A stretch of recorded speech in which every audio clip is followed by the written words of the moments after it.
creating an international reserve currency based on a basket of currencies of our countries is being worked on. This was Vladimir Putin.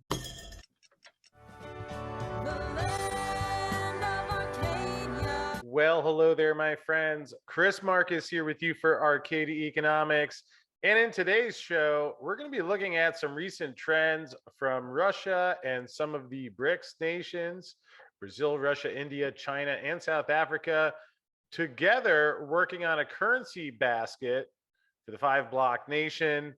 As you can see here, the issue of creating an international reserve currency based on a basket of currencies of our countries is being worked on. This was Vladimir Putin, as he said that at the BRICS Business Forum, according to the Russian president. Member states are also developing reliable alternative mechanisms for international payments.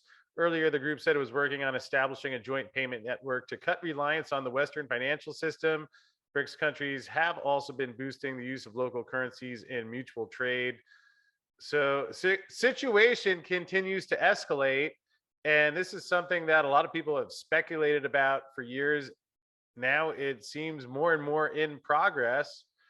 Additionally, you may have seen last week, Ronan Manley had another fantastic article where he talked about Russia lines up its state fund of precious metals for military mobilization. Worth noting here, the fund should not be confused with the Russian monetary gold reserve. So not exactly the same thing, but still showing more planning of moving towards precious metals.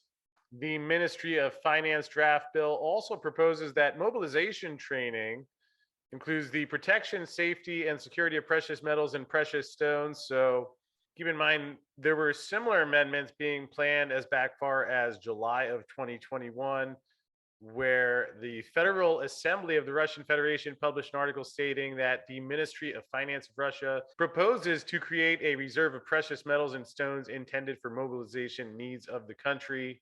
Mobilization needs are the resources that are needed to prepare a country for possible transition from peace to war. We're talking, for example, about gold and foreign exchange reserves to support the economy, food reserves, and so on.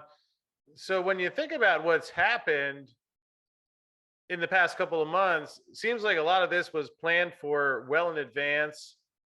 Here it's interesting. We see EU is going after Russian gold.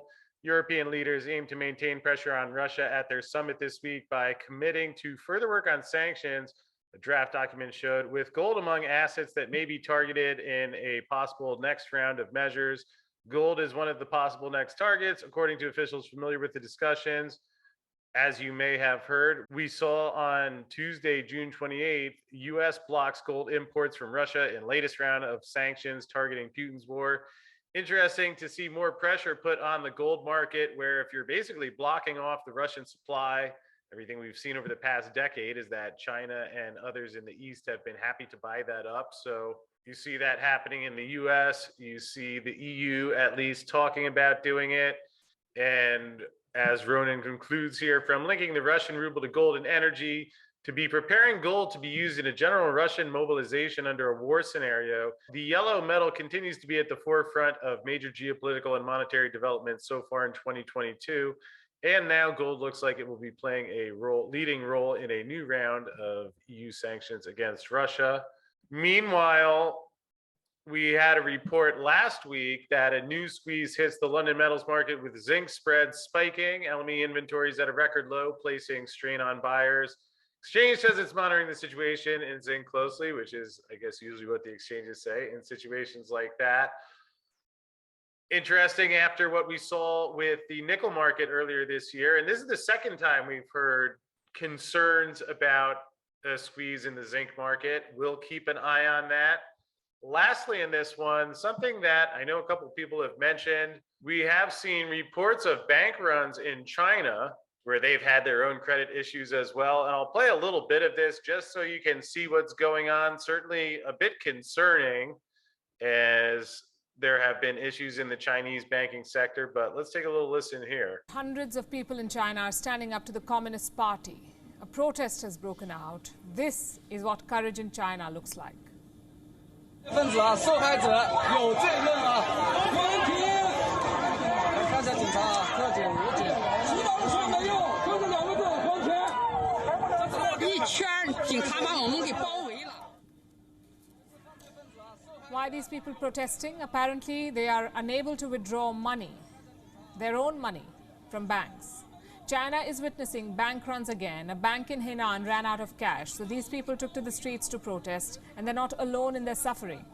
For almost 2 months, thousands of people have faced such ordeals. Their life savings are at stake. Suddenly, 4 banks in Henan suspended cash withdrawals.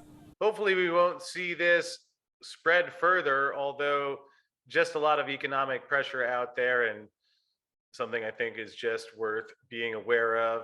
But with that said, we'll wrap up for now. Hope you found this brief update helpful, and I'll be guiding you through as we continue to see how it all unfolds.